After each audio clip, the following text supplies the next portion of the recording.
Hello, this is Val Golufsky, and I want to welcome you to an overview of the Advanced Exchange RMA process outcome chain. A very common service business challenge within field services is what are the best practices for implementing RMA and Advanced Exchange processes, policies, and practices. This is a key business challenge to resolve because it impacts not only field service gross margin, but it also has an impact on spare parts cost as a percent of revenue. The operating KPIs are key performance indicators that will predict or ensure that you achieve these financial improvements.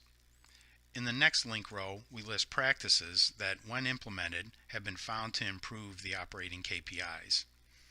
In the following two link rows, we identify the roles that are involved in implementing these practices, as well as the technology platform that will support your implementation. Lastly, we list the organizational capabilities that you will need to build into your organization in order to consistently achieve the desired results. Within the outcome chain, there are a number of connections that show important cause and effect relationships. These connections can be found here. I'll highlight a few of them just to give you an idea on how to use the connections.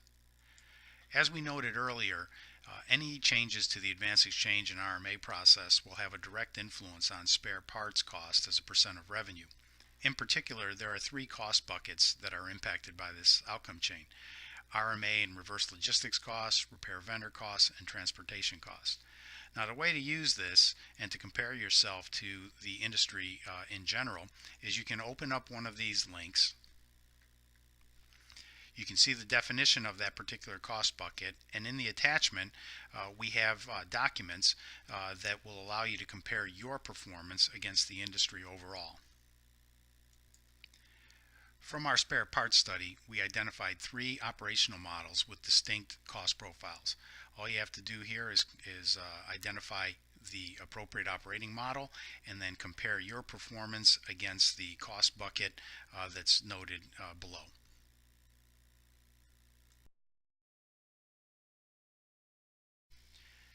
Now that I've given you a broad overview of the outcome chain, I'm going to use another connection to illustrate how to use the chain to drive improvement in your business. Since you don't have unlimited resources to throw at a problem, comparing your performance to other TSIA members can help you prioritize by identifying where you have the largest gap.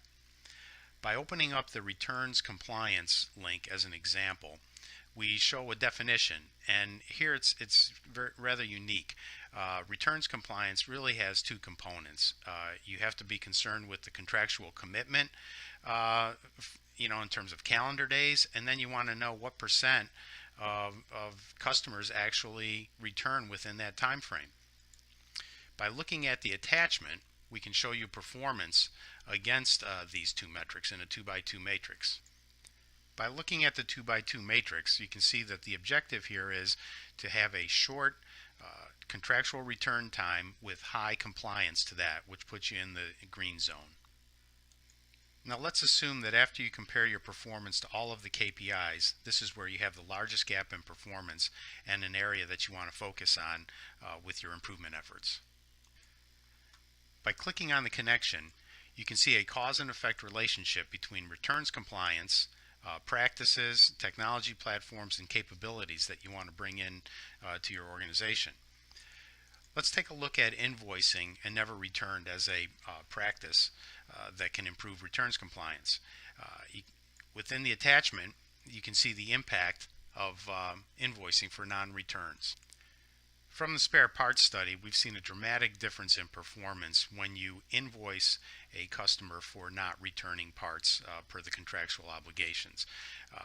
The desired time frame, 78% versus 53%, and the never return drops from 13 down to 2, making this a outstanding practice to improve your Advanced Exchange and RMA processes. Lastly, let's take a look at the reverse logistics capability. And if you have the ability to cost effectively process products that need to come back for repair and replacement, when you look at the attachments, you can see by implementing this particular service capability within your organization, it's highly leverageable and it has a positive influence on a number of other service business challenges. So that's a quick overview of our outcome chain. Let us know what you think, and good luck with your business transformation efforts.